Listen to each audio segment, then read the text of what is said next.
Leitura do livro Inteligência de Talentos, capítulo 5. Escolha os melhores métodos e ferramentas para a sua empresa. Os 8 métodos que descrevemos no capítulo 4 abordam os desafios da medição de talentos de 8 maneiras diferentes. Mas como uma empresa escolhe eles, o capítulo 4 forneceu informações sobre os vários pontos fortes e fracos dos métodos. Neste capítulo, examinaremos como as preocupações e necessidades específicas de sua organização devem guiar sua escolha sobre os métodos a utilizar. Questões fundamentais na escolha das ferramentas.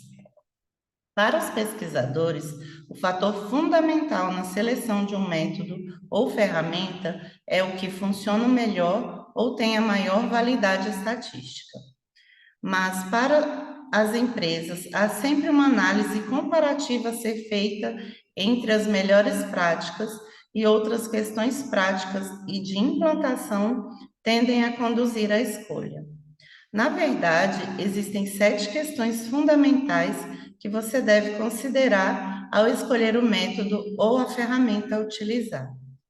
Sua localização, o que você quer medir e por quê, quem você quer avaliar, preocupações legais e de diversidade, se o método vai funcionar bem, quanto custa e quanto tempo leva. Analisaremos cada um deles em uma sequência aproximadamente lógica, mas não estamos querendo sugerir que alguma dessas questões seja sempre mais importante do que as outras. Sua localização. A questão da localização consiste de 5 questões menores correlacionadas: tradições locais, disponibilidade, restrições de regulamentação, portabilidade e diferenças de idioma. Em primeiro lugar, diferentes países e regiões possuem contradições diferentes em medições e suas preferências por ferramentas, e em alguns países, como a África do Sul, existem restrições legais quanto às ferramentas que pode utilizar. Assim, em termos básicos, o lugar que você está determina quais métodos de medição tem de considerar. As referências, por exemplo, constituem-se um dos métodos mais utilizados nos Estados Unidos, embora sejam bem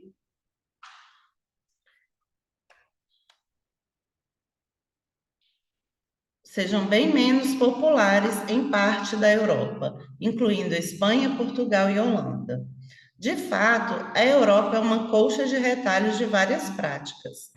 Os testes de inteligência são muito populares na Espanha e na Holanda, mas bem menos na Itália, Noruega e Turquia. A grafologia é utilizada na França e por mais de 15% das empresas na parte da língua alemã da Suíça, mas pouco usada em qualquer outro lugar. A Ásia também é diversificada, embora ligeiramente menos do que a Europa. As entrevistas são menos comuns na China e na Coreia do Sul, enquanto a seleção no Japão tende a enfatizar a capacidade de se relacionar bem com os outros. O Oriente Médio é um pouco mais consistente. Lá, os centros de avaliação e os psicométricos são comuns. Em alguns países da América do Sul, as medições são, em geral, relativamente raras. Uma questão relacionada é as das ferramentas disponíveis. Na América do Sul, por exemplo, os testes psicométricos são geralmente vistos com cautela, em grande parte devido à falta de testes apropriados desenvolvidos localmente.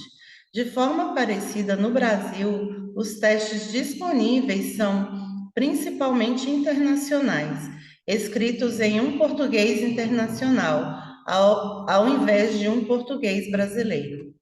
Mas os problemas de disponibilidade não se referem apenas ao idioma. Nos testes de personalidade, por exemplo, embora as perguntas possam estar traduzidas, elas podem não fazer sentido na cultura local. Por esse motivo, tem havido movimento para desenvolver testes de personalidade que sejam concebidos pelos habitantes locais para os habitantes locais. Como ideia, parece bom, mas essas ferramentas locais muitas vezes não possuem o rigor e os níveis de validade estatística dos grandes testes desenvolvidos internacionalmente. Portanto, é preciso um grande jogo de equilíbrio global para acomodar a eficácia e as necessidades locais. A terceira questão refere-se às diferenças de regulamentação na forma como as ferramentas são utilizadas. Na Holanda, por exemplo, os relatórios de avaliação sobre um solicitante de emprego precisam ser mostrados ao candidato antes de a empresa poder utilizá-los. E no Reino Unido e na África do Sul existem restrições legais e de regulamentação sobre quem pode utilizar os psicométricos. Em seguida, vem a questão da portabilidade de métodos e ferramentas específicas. Em nossa experiência, as organizações com frequência começam com um processo de medição concebido localmente, depois tentam aplicá-lo globalmente. Isso pode funcionar, mas tem riscos. Um grande banco global, por exemplo, recentemente teve dificuldades quando tentou implantar de modo global um processo de feedback 360 graus. Funcionou bem na maioria dos países, mas na Índia, os funcionários tinham uma cultura de dar aos gerentes o feedback que achavam que os gerentes queriam ouvir. Isso reduziu enormemente a utilidade da medição, o que impediu a empresa de comparar as classificações das pessoas em diferentes países. Outro exemplo vem de uma grande multinacional sediada nos Estados Unidos, que resolveu utilizar um teste de inteligência bem conhecido e altamente respeitado como parte de um processo de reestruturação. Entretanto, quando utilizou o teste internacionalmente, constatou que as versões dos Estados Unidos e do Reino Unido não eram equivalentes. Na verdade, eram testes diferentes, com diferentes tipos de perguntas e diferentes níveis de dificuldade. No final, a multinacional precisou utilizar outras ferramentas em países diferentes, o que limitou sua capacidade de comparar pessoas de culturas diferentes. Finalmente, há talvez a questão mais oculta de precisar acomodar idiomas diferentes, mesmo dentro de um único país. Alguns anos atrás, ajudamos uma organização sediada no Reino Unido a escolher um teste de inteligência para o seu processo de recrutamento de universitários. Ao fazer isso, descobrimos que pessoas de 9 nacionalidades e origens culturais diferentes estavam se candidatando.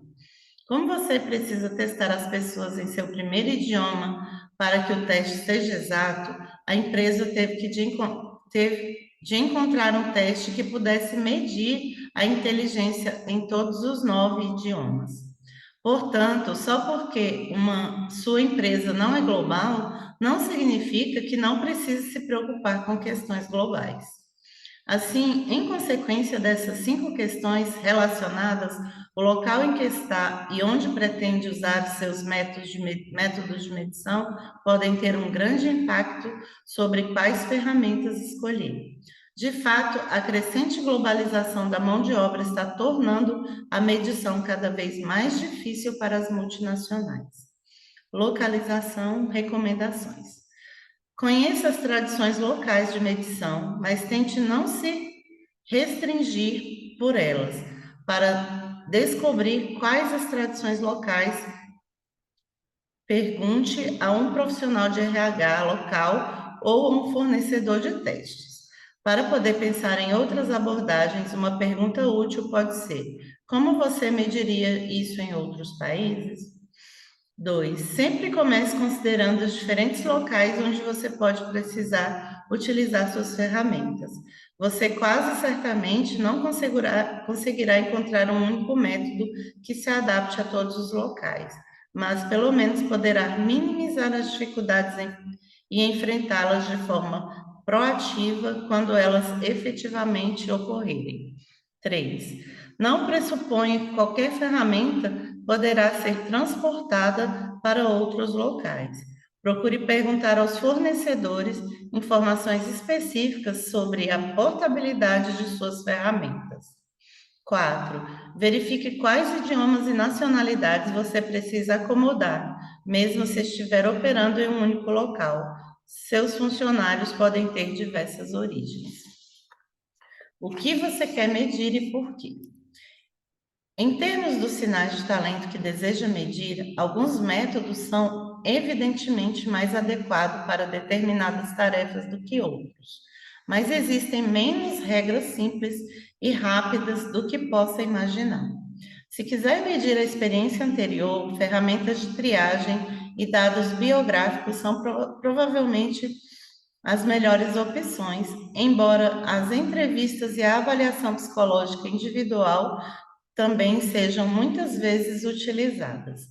Se desejar medir competências, os centros de avaliação, entrevistas e as avaliações psicológicas individuais são as opções mais comuns, embora cada uma tenha seus limites, conforme discutido no capítulo 4. Se quiser medir inteligência, os psicométricos são difíceis de superar. E se quiser medir a personalidade, mais uma vez, os psicométricos provavelmente são a melhor opção, embora a maioria dos métodos pode ser utilizada. Não presuma que só existe uma maneira de medir cada fator e se não estiver feliz com o método, analise outros. Dependendo do motivo para medir o propósito da sua empresa, há 6 aplicações mais comuns para a medição. São elas: seleção, incluindo a contratação e a promoção, análise de capacidade e benchmarking, avaliação de um grupo de pessoas em uma função ou seção de uma empresa como parte de uma reestruturação ou projeto de transformação. Due diligence, avaliação de executivos e outros funcionários em função de uma fusão ou aquisição.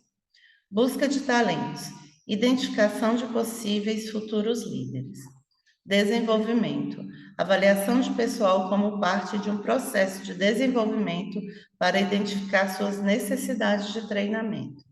Avaliação de desempenho, avaliação do pessoal como parte de um processo formal ou informal de avaliação. Formal ou informal de avaliação. Novamente, há poucas regras simples e rápidas sobre as quais os métodos que mais se adaptam a cada uma das 6 aplicações. Entretanto, as ferramentas de triagem são realmente necessárias apenas para processos de contratação e somente testes de amostras de trabalho, entrevistas e feedback 360 graus são geralmente apropriados para avaliação de desempenho. Fora isso, há muita flexibilidade naquilo que pode utilizar. Em nossa experiência, existem pelo menos 2 razões para pensar à frente sobre seu propósito em utilizar a medição. Em primeiro lugar, está o tipo de resultado que necessita e o que precisa fazer com essa informação. Em termos básicos, por exemplo, você precisa de um relatório detalhado ou algumas pontuações são suficientes? Por exemplo, você pode precisar de um método que possa proporcionar sugestões detalhadas para o desenvolvimento do pessoal. Neste caso, avaliação psicológica individual, feedback 360 graus ou centros de avaliação poderiam ser apropriados. Ou então pode precisar de um método que forneça pontuações simples, como quando ao testar conhecimento ou habilidade. Nessas situações, os testes de julgamento situacional, TJS, ou os testes de amostras de trabalho podem ajudar. Em segundo, e de forma crítica, o propósito dos métodos de medição geralmente não é apenas o de medir coisas. As medições costumam também cumprir funções mais amplas. A contratação de pessoas, às vezes, é apenas para empregar os melhores candidatos, mas também pode ser aumentar a diversidade do quadro de talentos da empresa e melhorar a reputação da empresa.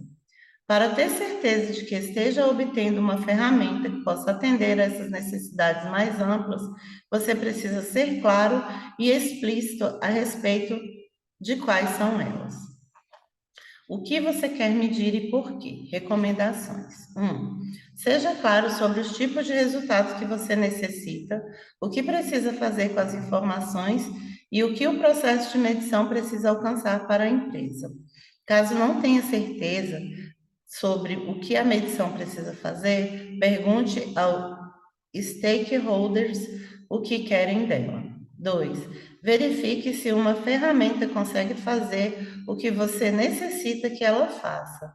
A maneira mais fácil é pedir aos fornecedores evidências de que ela consegue. As empresas costumam abordar os fornecedores e dizer algo como: precisamos de um processo de seleção, ou queremos medir a inteligência. Elas pedem então provas de validade.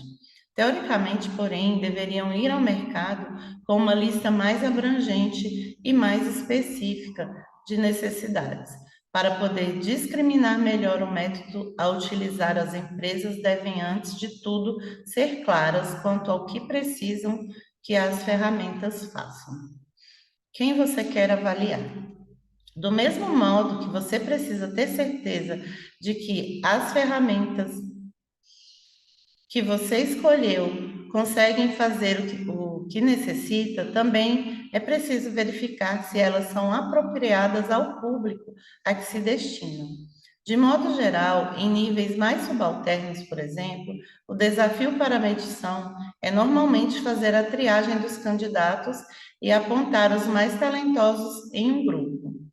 Em níveis hierárquicos mais graduados e com o pessoal técnico, porém, o desafio passa a ser o de tentar discriminar dentre uma quantidade pequena de indivíduos altamente qualificados.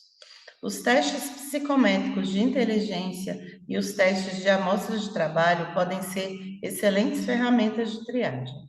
No entanto, não costumam acrescentar tanto valor quando utilizados com executivos. Uma questão relacionada é o tempo de casa dos indivíduos. Conforme observado no capítulo 2, os testes de inteligência apresentam boa capacidade de previsão de desempenho para funcionários novos, enquanto as avaliações de personalidade ou caráter são muitas vezes melhores para prever o desempenho de funcionários com mais tempo de serviço. A questão de quem também está relacionada com a tendência crescente das empresas de ver as pessoas que estão medindo como clientes e, portanto, querem utilizar métodos que lhes sejam atraentes, ou pelo menos inofensivo. Isto parece ser uma boa preocupação, maior nos Estados Unidos do que em outros lugares, mas é uma questão crescente em toda parte. Ela é importante porque a percepção das pessoas sobre os métodos de medição pode ter um impacto significativo. No recrutamento, por exemplo, podem influenciar aspectos como o quanto as pessoas se inclinam para aceitar uma oferta da empresa e qual a probabilidade de recomendá-la a outros. As percepções das pessoas sobre os métodos que utilizam são, portanto, importantes para a sua marca. Também são especialmente pertinentes para empresas recrutando para preencher cargos difíceis de atrair candidatos. Surpreendentemente, talvez haja poucas diferenças culturais nas visões típicas de pessoas sobre diferentes métodos. De fato, idade, sexo e origem étnica parecem não fazer diferença alguma. Os métodos mais apreciados costumam ser os mais tradicionais, como as entrevistas, ou aqueles que são claramente relevantes para o emprego, como os testes de amostras de trabalho. Os menos preferidos de todos são as medições psicométricas de integridade e os testes baseados em dados biográficos. Há duas ressalvas a se fazer aqui. Em primeiro lugar, nem todas as entrevistas são igualmente apreciadas. As pessoas parecem não gostar das excessivamente estruturadas ou de passar por várias entrevistas e responder as mesmas perguntas feitas por diferentes entrevistadores. Assim, a qualidade da medição é importante. Em segundo, a forma como os indivíduos percebem tanto o seu próprio status como da organização parece importante. Por exemplo, as pessoas que veem a si próprias como tendo status elevado costumam ter mais ojeriza aos testes sobre sua habilidade ou inteligência do que as pessoas que se veem com status inferior. Porém, as pessoas que se candidatam a cargos considerados de status elevados parecem ser menos críticas a respeito dos procedimentos de seleção. Vale a pena lembrar também que a forma como os métodos são explicados, combinados e aplicados, pode ser tão importante quanto a natureza do teste. Por exemplo, os candidatos a empregos solicitados a fazer testes psicométricos tendem a gostar mais deles quando os motivos para a utilização dos testes são claramente explicados, quando existe um equilíbrio entre os testes e os outros métodos de medição e quando os testes não demoram mais do que 1 hora para serem concluídos. Uma observação final: as pessoas que fracassam, que não vão bem ou que são ansiosas em relação a um tipo específico de medição tendem a não gostar dele. Algumas pessoas odeiam entrevistas e a maioria das pessoas parece não gostar de testes de inteligência. No entanto, isso não significa que você deva utilizá-los, evitar utilizá-los, se tudo sugerir que sejam mais apropriados às suas necessidades. Quando se trata de medir talentos, o cliente definitivamente não deve ter sempre razão. Quem você quer avaliar? Recomendações.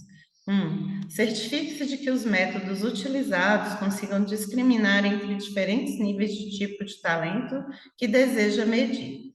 Se não tiver certeza, pergunte a um fornecedor sobre isso e quais suas opções.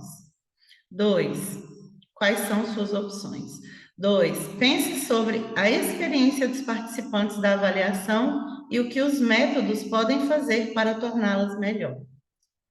Não presuma que vai ser bom. Ao procurar uma ferramenta de fornecedores, pergunte explicitamente sobre esse aspecto. Boa parte tem a ver com a comunicação com os participantes, deixar que saibam por que estão fazendo o teste e qual a contribuição para o processo. Mas alguns métodos são mais apreciados. Preocupações legais e de diversidade. Dependendo de que lugar do mundo você está, o aspecto legal pode ser uma questão crítica para decidir quais ferramentas utilizar. Na maior parte, trata-se de assegurar que não esteja discriminando injustamente qualquer subgrupo da população. Por exemplo, grupos étnicos específicos, gêneros ou pessoas com deficiência. Com frequência, ouvirá essa questão sendo chamada de impacto adverso. Evitar o impacto adverso é uma meta admirável para qualquer método de medição. No entanto, o que torna isto tão importante em alguns países é a especificidade das leis regulamentando a questão e o tipo de ambiente de litígio. Em algumas regiões, as leis são muito vagas sobre o que é considerado discriminação e não há uma forte cultura de questionar juridicamente as decisões. Em países como os Estados Unidos e a África do Sul, no entanto, a situação é bem diferente. As leis que proíbem a discriminação são específicas sobre o que é considerado injusto e colocam sobre as empresas, com firmeza, a responsabilidade de conseguir provar a equidade.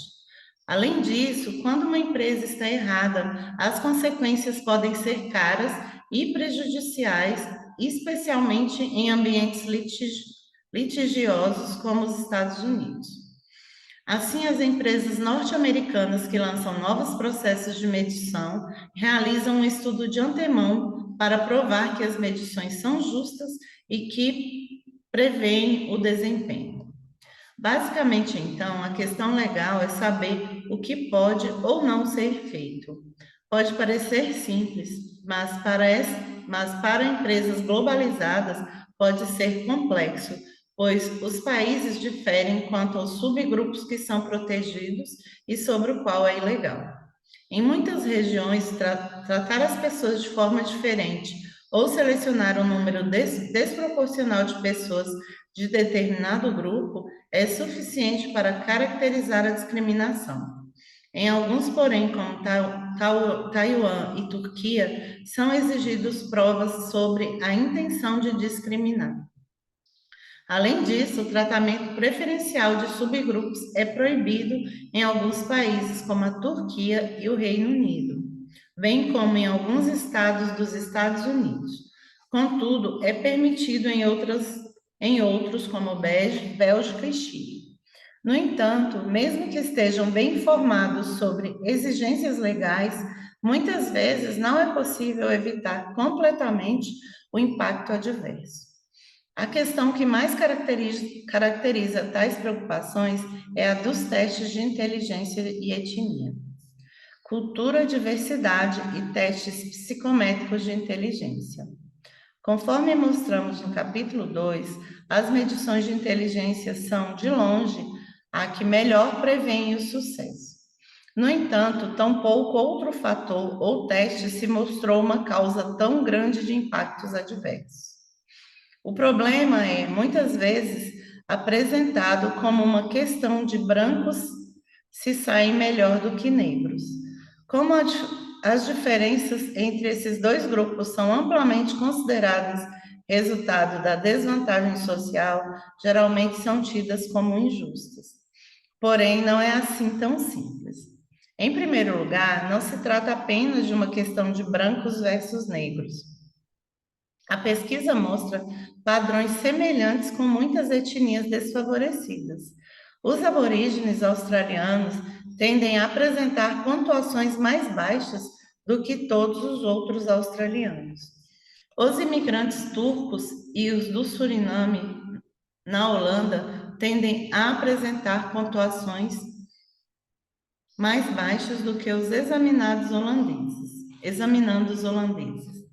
E os imigrantes marroquinos na Bélgica tendem a apresentar pontuações mais baixas do que os outros belgas. Além disso, os brancos não são um grupo racial com a pontuação mais alta. Na verdade, as pontuações mais altas são as do habitante do leste asiático. O que complica a situação e a forma mais controversa não é que os testes de inteligência não funcionem para alguns subgrupos étnicos.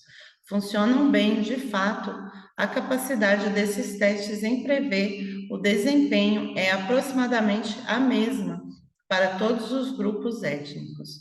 Funcionam assim, mesmo entre grupos étnicos que tendem, em média, a ter pontuações fracas em testes de inteligência, os resultados individuais ainda preveem bem se esses indivíduos terão sucesso. A esse respeito, para empresas que querem apenas as pessoas com maior probabilidade de apresentar um bom desempenho, independentemente da raça, tais testes parecem justos na aferição de talento. Pairando sobre essa questão estão algumas enormes preocupações étnicas e sociais. Discriminação, igualdade social e meritocracia costumam ser mencionadas no debate sobre testes de inteligência. Alguns argumentam que os testes de inteligência perpetuam as desigualdades sociais. Outros pensam que não usá-los ou a prática de discriminação positiva coloca em xeque a meritocracia. Livros inteiros têm sido escritos sobre o assunto. Contudo, para muitas empresas, o debate não é tanto sobre ética, e sim uma questão prática de diversidade, o desejo de ter um corpo diversificado de talentos e recrutar de todos os grupos populacionais. Não existe solução fácil. você pode ver alguns fornecedores sugerindo que possuem testes de inteligência livres de problemas culturais, que não geram qualquer impacto adverso. Não acredite neles, pois não existe tal coisa. Várias vezes já ouvimos falar, por exemplo, de um excelente teste de inteligência chamado Matrizes Raven, que se dizia livre de problemas culturais. Mas a pesquisa é clara: como todos os outros testes de inteligência, ele pode resultar em impacto adverso. De fato, não conhecemos qualquer método de medição que apresente comprovação de forma independente de ter muito eficaz e, ao mesmo tempo, livre de impacto adverso. Na verdade, não conhecemos nenhum método de qualquer tipo que esteja livre disso. Os testes de inteligência atraíram todas as manchetes por causa do grande impacto adverso envolvido e a enorme quantidade de pesquisas sobre o assunto. No entanto, entrevistas, testes de julgamento situacional, centros de avaliação, análise de currículo e os testes de amostra de trabalho também têm se mostrado vulneráveis à criação de impacto adverso. Legalidade e diversidade. Recomendações. 1. Seja claro em suas obrigações legais. No exterior, isto se obtém melhor por meio de profissionais legais de RH ou fornecedores locais. 2. Verifique o possível impacto adverso das ferramentas. A maneira mais fácil é pedir aos fornecedores evidências do impacto adverso associado às suas ferramentas. Seja específico. Pergunte sobre diferenças nacionais e as pontuações médias para cada grupo étnico. Não se satisfaça apenas com as pontuações médias para brancos e não brancos. Essas comparações amplas podem ocultar diferenças existentes para outros grupos específicos. Finalmente, cuidado com a afirmação do tipo: o teste não mostra quaisquer diferenças étnicas além das já mencionadas em pesquisa. Isso significa apenas que o teste tem todo o impacto adverso de qualquer outro teste. 3. Para reduzir o impacto adverso, utilize vários métodos, por exemplo, a combinação de um TJS ou teste de personalidade com uma medição de inteligência pode reduzir o impacto adverso, ao mesmo tempo que adiciona validade incremental. 4. Se a diversidade for importante para sua empresa, realize regularmente estudos de impacto adverso. São rápidos, fáceis e ajudam a assegurar que os métodos de medição usados permitem identificar um grupo diversificado de talentos. Uma vez por ano, compare os dados demográficos de todos que você avalia, utilizando os processos de medição com as pessoas que acaba selecionando ou identificando como talento desejado. Se forem praticamente os mesmos, então você não tem uma quantidade significativa de impacto adverso. As empresas parecem assim estar diante de duas escolhas bem distintas. Elas podem sacrificar a validade utilizando medições menos válidas do que os testes de inteligência, mas não resultam em tanto impacto adverso. Ou podem sacrificar a diversidade ignorando o potencial de impacto adverso dos testes de inteligência. Então, o que fazer? Procure um caminho para seguir. As organizações em países como Estados Unidos e África do Sul tiveram que agir. A lei lhes dá pouca opção. No entanto, muitas empresas fora desses países ignoram a questão. Certamente, este é um caminho fácil e para algumas empresas operando em áreas etnicamente homogêneas não há problema, mas para empresas operando em áreas racialmente mistas ou além de suas fronteiras nacionais, tal política não pode ser recomendada.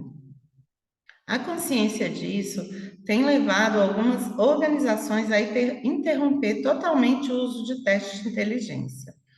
No entanto, diversos estudos têm demonstrado que o fato de parar de utilizá-los pode levar a uma redução de qualidade dos contratados. Além disso, ao parar de medir a inteligência e avaliar apenas outros fatores, você pode inadvertidamente substituir uma forma de impacto adverso por outra. Por exemplo, pesquisas têm mostrado que a seleção de pessoas apenas com base em pontuações de personalidade pode levar a um impacto adverso contra as mulheres. Outra solução geralmente sugerida é criar faixas, agrupar pontuações em faixas mais amplas, tais como alto, médio e baixo. A ideia é que isso pode reduzir o impacto adverso, tornando as faixas tão amplas para que incluam pessoas de grupos étnicos que geralmente têm pontuação inferior. A eficácia das faixas, porém, tem sido acaloradamente discutida. Em nossa opinião, pode ajudar, mas você ainda fica com a questão de como selecionar pessoas de dentro das faixas. Portanto, não é uma solução completa. Uma possível solução adicional veio da pesquisa mostrando que o grau de confiança pode melhorar o desempenho no teste, enquanto que a ansiedade o reduz. A ideia é que os grupos minoritários sabem que tendem a ter um desempenho pior nos testes, o que os faz ficar ansioso e assim reduz suas pontuações.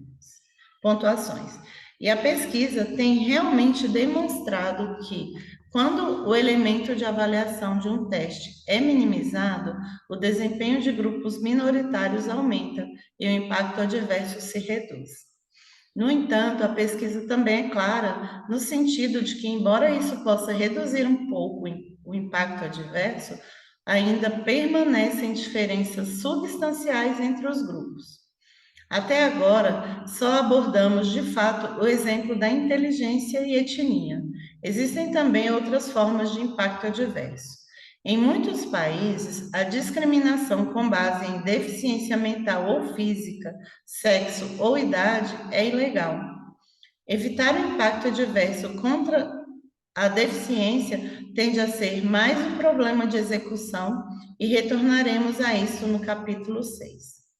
O impacto dos vários métodos de medição sobre gênero é bem pesquisado.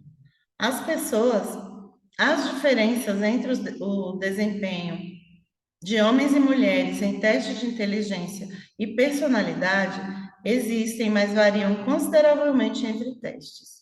Em termos de idade, há evidências de que o desempenho em testes de inteligência se reduz com a idade, principalmente em testes que exigem que muitas perguntas sejam respondidas em um curto espaço de tempo. Existem também pesquisas mostrando que as pessoas ficam menos extrovertidas e simpáticas com a idade. O impacto da idade sobre as medições de talentos, porém, é um campo em evolução e as empresas geralmente não têm demonstrado muito interesse nisso. Assim, as questões legais podem significar muitos problemas para as empresas, mas com prudência e cuidado você conseguirá evitá-los. Qual a probabilidade de um método funcionar bem? Nenhuma empresa quer gastar tempo e dinheiro com um método de medição que não funciona. Por essa razão, a maioria das empresas conhece a pergunta básica: qual é a validade estatística deste método ou teste? Mas a dificuldade apenas começa aqui, pois você precisa ser capaz de entender e avaliar a resposta. Para ajudá-los, procure seguir essas 7 táticas. Primeira, peça evidências. Recentemente, estávamos analisando a validade estatística de um sistema popular de entrevista dos Estados Unidos que se considerava válido e exato. Em uma página da internet intitulada Validade, o fornecedor descrevia uma grande variedade de pesquisas mostrando que entrevistas podem ser válidas em prever o sucesso. No entanto, não havia uma única menção a qualquer pesquisa que o fornecedor tivesse realizado sobre a validade de seu próprio sistema. Portanto, a regra número 1 é que você precisa ser específico e pedir aos fornecedores evidências de que o método ou ferramenta especial deles seja válido. E cuidado com afirmações como o teste consegue prever, mas que não vem com qualquer qualquer número específico de validade ou evidência. Segundo, pergunte o que ele entende por validade. Os números de validade não são sempre o que aparentam ser. Para começar, não existe uma maneira única de medir ou informar a validade. Quando lhe dizem que o método de medição tem 80% de validade, isto pode significar muitas coisas diferentes.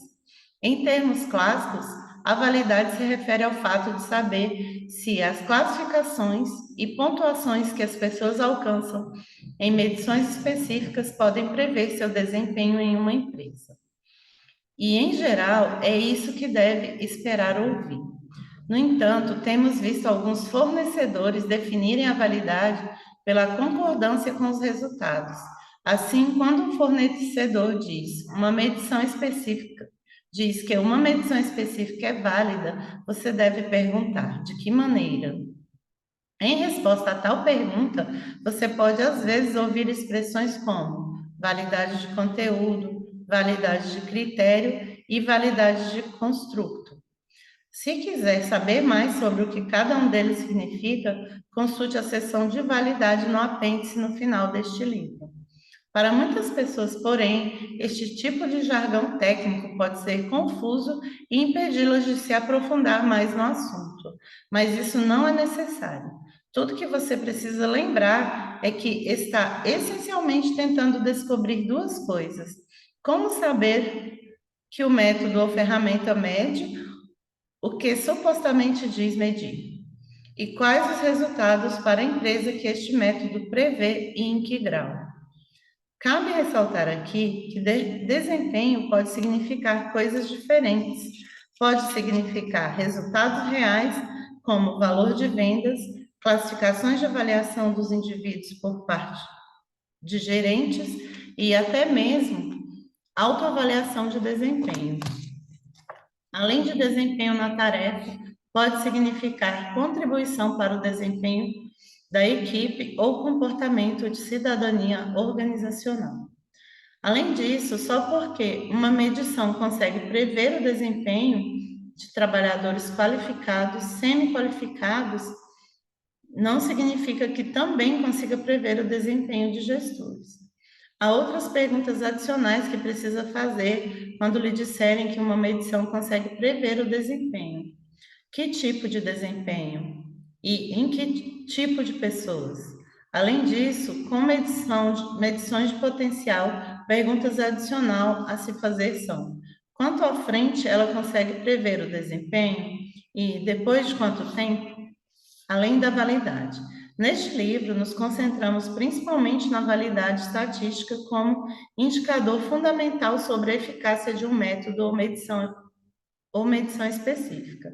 Na verdade, há muito mais do que apenas a validade para determinar se as medições são eficazes, coisas como coeficiente alfa e intervalo de escala. Optamos deliberadamente por não avançar sobre isso, porque, em sua maior parte, são problemas profundamente técnicos que não podem ser superficialmente abordados e, em nossa experiência, a maioria das empresas usuárias de medição não possui tempo nem precisa se comprometer com sua plena compreensão. Para a maioria dos empresários, portanto, o foco em questão como validade e confiabilidade já é suficiente. No entanto, isso não significa que você não deva se aprofundar. Caso queira encontrará no apêndice mais detalhes da validade e informações sobre onde pode aprender a respeito de algumas questões mais técnicas. Terceira, cuidado com valores de validade muito elevados. Ao analisar o grau pelo qual o método ou ferramenta conseguem prever resultados, lembre-se que a melhor forma de previsão de desempenho, a inteligência consegue alcançar validade estatística entre 0,50 e 0,60 no máximo. Se ouvir algo maior do que isso, comece a questionar.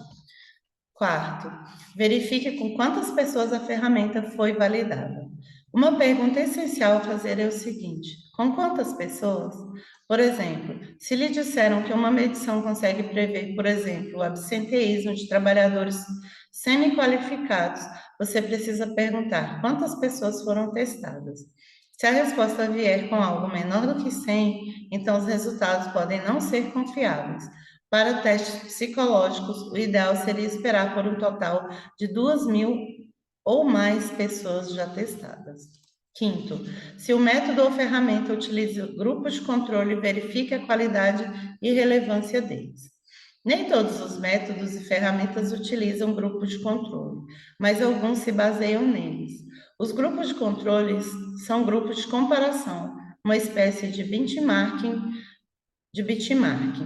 Permitem comparar a pontuação de um indivíduo específico em um determinado teste ou método de medição com as pontuações de outras pessoas que também fizeram o teste.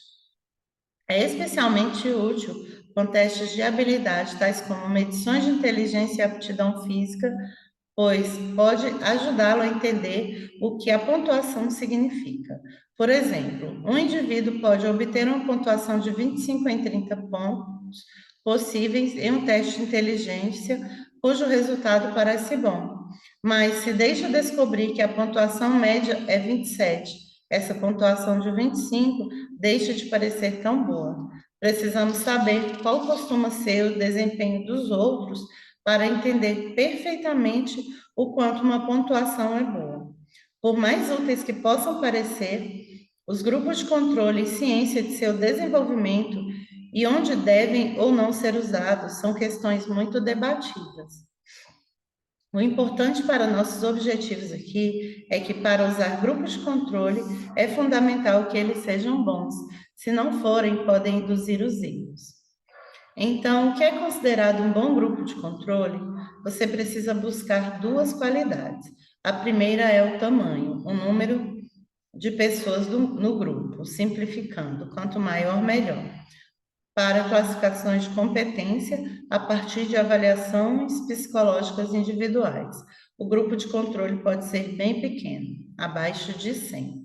Para testes psicométricos, porém, o ideal é que esteja na casa dos milhares. A segunda qualidade que deve buscar é a relevância. Ter um bom grupo de controle de 2.000 homens brancos da Escandinávia é impressionante, mas se estiver tentando interpretar as pontuações de mulheres da Singapura, este grupo não tem utilidade. Para ser eficaz, então, um grupo de controle necessita ser representativo da população que estiver avaliando. Isso pode ser em termos de gênero, idade, etnia e grau de escolaridade. Também pode ser em termos de setor de atividade, cargo e tipo de função. Quanto mais relevante, melhor. Para candidatos a emprego sendo testado com um teste de inteligência, por exemplo, o melhor grupo de controle não é o das pontuações de pessoas já empregadas, mas as de outros candidatos para o mesmo tipo de função. Uma maneira rápida de avaliar a qualidade de um grupo de controle que já estiver utilizando é verificar quantas pessoas sendo avaliadas têm pontuação acima da média do grupo de controle. Se o grupo de controle for perfeito, então 50% das pessoas terão pontuação acima da média de controle e 50% terão pontuação abaixo dela. Se quase todo mundo estiver com pontuação acima ou abaixo da média de controle, então você saberá que o grupo de controle pode não ser suficientemente relevante. Além disso, para grandes organizações, pode valer a pena tentar criar seus próprios grupos de controle específicos para sua empresa. O mínimo que precisa para a classificação de competências de avaliação psicológica individual é em torno de 50 pessoas. Esse número é baixo, porém, e você precisará ter um pouco de cautela com as comparações. Para psicométricos, o mínimo é em torno de 150 pessoas, embora mais uma vez este número seja baixo. Um número em que você poderia confiar plenamente seria em torno de 2.000 pessoas. Portanto, nossas sugestões realmente correspondem ao mínimo necessário. Alguns fornecedores tentarão cobrar pela criação de um grupo de controle específico para sua empresa. Outros não cobram. Evidentemente, recomendamos os últimos. Agora é o sexto. Procure-se da confiabilidade. Para métodos relativamente objetivos, tais como os testes psicométricos e os TJS, você não precisa perguntar sobre a confiabilidade. Um teste não pode ser válido sem também ser confiável, de modo que perguntar sobre a validade já é o suficiente. Entretanto, para métodos mais subjetivos, como o centro de avaliação e a avaliação psicológica individual, é importante perguntar sobre a confiabilidade entre examinadores. Trata-se do grau pelo qual dois avaliadores concordam ou discordam em suas pontuações e julgamentos sobre as pessoas.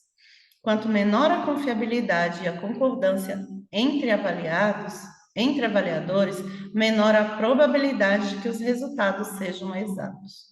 O sétimo, procure comentários independentes. Esta etapa final é importante. Sempre procure por evidências independentemente de que as medições funcionam. Um lugar fácil para começar é perguntar ao fornecedor se existe alguma dessas pesquisas. Você também pode buscar na internet pelo nome da ferramenta. Além disso, com os testes psicométricos, provavelmente a melhor coisa que você pode fazer é verificar um dos órgãos independentes sem fins lucrativos que publicam comentários sobre testes. As associações ou Sociedade Nacional de Psicologia de muitos países fornecem este tipo de serviço. De longe, o nosso favorito é fornecido pelo Burroughs Institute da Universidade de Nebraska.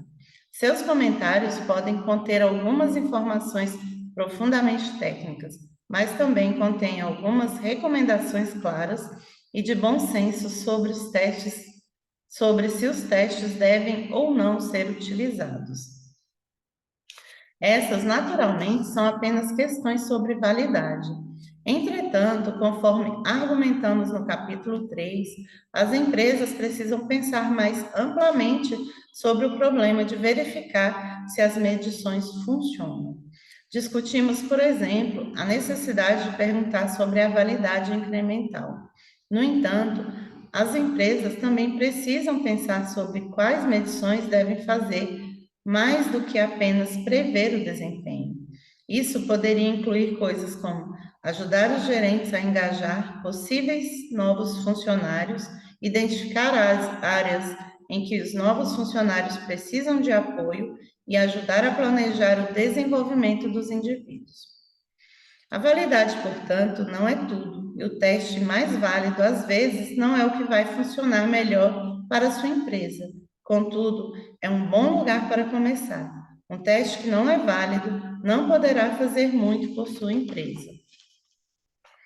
Se o método funciona, recomendações. 1. Pense de forma ampla sobre o que os métodos de medição precisam fazer. Pense sobre o que precisam alcançar, além de medir aspectos específicos e prever desempenho. Não aceite afirmações dos fornecedores sobre a validade. Questione intensamente. 3. Verifique comentários independentes sobre os testes. Um exemplo é o Burroughs Institute.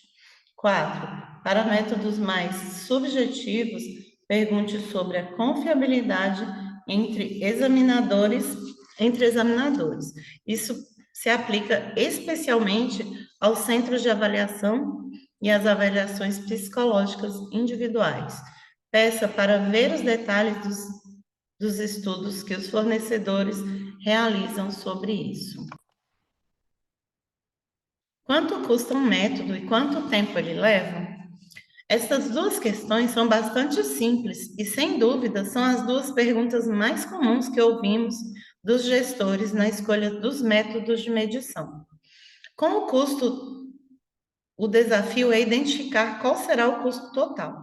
Isso nem sempre é simples, por causa da necessidade de levar em consideração não apenas os custos imediatos definidos, mas também os possíveis custos futuros. Alguns deles podem ser óbvios, como os custos iniciais de implantação, as instalações necessárias e a gestão do projeto em andamento. Outros podem ser menos aparentes, como a necessidade de desenvolver versões alternativas dos testes de julgamento situacional no recrutamento para que o vazamento de informações sobre como passar não permita que as pessoas trapaceiem, ou a necessidade de desenvolver traduções dos psicométricos para todas as nacionalidades que precise cobrir. Voltaremos a algumas dessas questões menos óbvias ao examinarmos a contratação de fornecedores no capítulo 8. Por ora, dois princípios são importantes. Em primeiro lugar, as empresas precisam ter um custo claro e definido. Em segundo, quando se trata de medição, menor custo raramente significa melhor. Com os psicométricos online, por exemplo, se encontrar uma ferramenta com preço baixo, abaixo da média do mercado, é provável que a qualidade também esteja abaixo da média. De forma semelhante, forçar para baixo o custo da avaliação psicológica individual pode ser autodestrutivo caso levado longe demais, pois os fornecedores tendem a utilizar avaliadores menos experientes e menos caros. E conforme vimos anteriormente, a qualidade dos avaliadores é muito importante. Com relação ao tempo que um método levará, é importante conhecer o tempo de desenvolvimento. Quanto tempo será necessário para desenvolver e implantar um método de medição? Além disso, uma preocupação maior dos gerentes operacionais é o medo de que o acréscimo de medições a um processo de recrutamento possa fazê-los perder candidatos ao tornar o processo longo demais. Compreendemos essa preocupação e sabemos que processos demorados podem levar à perda de candidatos. De fato, um estudo recente constatou que uma a cada 3 empresas do Reino Unido relata que a lentidão do seu processo de recrutamento levou à perda de possíveis funcionários. No entanto, muitos métodos são bastante eficientes em termos de tempo. Com efeito, em nossa experiência, a adição de um processo de medição raramente é o motivo para as empresas perderem candidatos. Na verdade, onde o tempo é um problema, trata-se geralmente do tempo tomado por outros elementos do processo de recrutamento. Certamente, tempo e dinheiro geralmente se resumem à mesma coisa. Conforme mencionamos no capítulo 4, o tempo utilizado pelo Centro de Avaliação de Desempenho está cada vez mais curto no esforço para economizar os custos do tempo fora das atividades normais da empresa. Um método em que a sobreposição de tempo e dinheiro pode ser menos óbvia, porém, é no feedback 360 graus. Em nossa experiência, as empresas muitas vezes não levam em conta o custo das pessoas ao demorar para dar um feedback. A título de referência, cada pergunta de avaliação leva em média cerca de 6 segundos para ser respondida, e cada palavra de feedback por escrito leva cerca de 8 segundos. Esses segundos podem se somar. De fato, é comum que cada 360 graus leva de 15 a 20 minutos ou mais para ser concluído. Além disso, cada participante normalmente indica entre 6 a 8 funcionários para fornecer feedback. Assim, tempo total para que todos eles forneçam seu feedback chega facilmente a mais de 2 horas e meia. Isso pode não parecer muito para um indivíduo, mas quando você começa a multiplicar pelo número total de 360 graus que sua empresa está realizando, esse número pode ficar surpreendentemente elevado. Sem dúvida, o feedback 360 graus pode ser um método altamente eficaz em torno de custos-benefício, mas tem de ser bem feito. Custo e tempo, recomendações. 1. Procure ter clareza sobre os possíveis custos, bem como sobre os custos reais imediatos. Caso esteja pedindo para vários fornecedores apresentarem proposta, o que deveria ser feito, o cruzamento do que cada fornecedor discriminou pode ajudar a revelar custos ocultos ou opcionais. 2. Calcule o custo de tempo fora das atividades normais da empresa. Eles podem envolver mais do que apenas a pessoa que realiza o teste, e embora tais custos possam não ser muito significativos para cada caso, o total pode ser elevado. 3. Não basta comprar barato, raramente vale a pena. Fazer a escolha. Neste capítulo, discutimos vários fatores situacionais e específicos da empresa a serem pesados quando da escolha de métodos de medição de talentos. Analisamos a localização, o que você escolhe medir e por quê, a legalidade e diversidade, probabilidade de sucesso e custos em tempo e dinheiro. Para empresas individuais, pode muito bem haver outras questões, mas para a maioria, a resposta a estas perguntas permitirá a escolha da ferramenta a utilizar. Essas, naturalmente, são apenas as questões mais simples e geralmente devem ser seguidas por questões mais específicas, tais como qual fornecedor utilizar, qual teste de personalidade utilizar, ou os recursos de uma ferramenta específica de feedback 360 graus. Infelizmente, não podemos responder esse tipo de questões mais específicas, porque dependem de suas circunstâncias, mas no apêndice, no final deste livro, fornecemos algumas indicações para ajudá-lo a tomar essas decisões mais específicas. Até agora, vimos como identificar talentos, os indicadores deles que podem ser medidos, os métodos de medição e como escolher entre eles. No entanto, a escolha das medições e ferramentas corretas é apenas o começo. Se não forem implantadas e utilizadas com eficácia, mesmo as melhores ferramentas têm pouco impacto Em nossa experiência na implantação, realmente fazer a medição contínua de talentos em sua empresa é que estão os verdadeiros desafios. Nos próximos 3 capítulos, portanto, examinaremos como implantar a medição de talentos. Cabe esclarecer aqui que não falaremos sobre questões operacionais de como conduzir centros de avaliação ou gerenciar um processo de avaliação em larga escala, mas de questões mais amplas de implantação. No capítulo 6, analisaremos as bases que precisam estar implantadas para que a medição de talentos funcione com eficácia, tais como quadro de competência, bancos de dados e questões de política. No capítulo 7, analisaremos o que necessita fazer para assegurar que os métodos e ferramentas de medição sejam utilizados da melhor maneira e como extrair o máximo de dados que eles fornecem.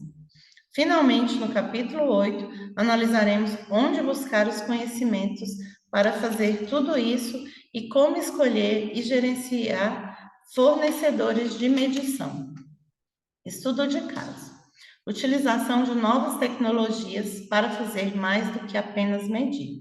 As tecnologias online estão permitindo que os fornecedores de medição façam algumas coisas novas interessantes, incluindo realizar alguns aspectos da medição não ligados à avaliação propriamente dita. Considere a colaboração entre uma das redes de farmácia de varejo mais conhecidas do Reino Unido e o fornecedor global de medições Cubix. Para dar apoio à sua ambição de oferecer um excelente atendimento ao cliente, a rede varejista decidiu desenvolver um novo processo de recrutamento especificamente concebido para identificar os candidatos com maior capacidade de fornecer tal experiência ao cliente. Como parte do processo, pediu a Cubix para desenvolver uma nova ferramenta de medição online que pudesse ajudá-la a fazer de forma eficiente e eficaz uma pré-seleção dos melhores candidatos a partir de estimados 1 milhão de pessoas que pedem emprego por ano. A ferramenta, obviamente, tinha que envolver uma sólida avaliação e uma forte previsão de desempenho, mas também precisava fazer mais. Tinha de propiciar uma experiência altamente envolvente para os candidatos, divulgar a marca da empresa e apresentar uma prévia detalhada das funções, a fim de que os candidatos tivessem uma expectativa realista do cargo. A ferramenta levou meses para ficar pronta, mas valeu a pena esperar. Os candidatos, primeiramente, davam uma volta virtual pela loja e viam cenários típicos do local de trabalho. Os candidatos eram então entrevistados por um gerente virtual da loja que lhes fazia perguntas sobre como se comportavam normalmente no ambiente de trabalho.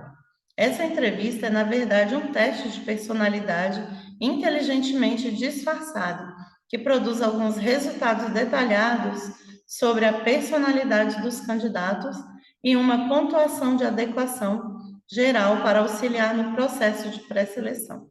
O feedback inicial dos candidatos e dos gerentes de contratação tem sido excelente e a ferramenta ganhou uma série de prêmios no setor. Os candidatos gostam dela porque eles dão uma boa noção sobre o que significa trabalhar na empresa. A empresa gosta porque divulga os valores da marca, enquanto ao mesmo tempo acelera e torna mais eficaz o processo de contratação. É muito cedo para se dizer a capacidade de previsão do teste, mas o tempo utilizado para a contratação de pessoal diminui significativamente, pois cada vez menos candidatos são pré-selecionados e aqueles que os são parecem ter mais qualidade do que no ano passado. Final do capítulo 5.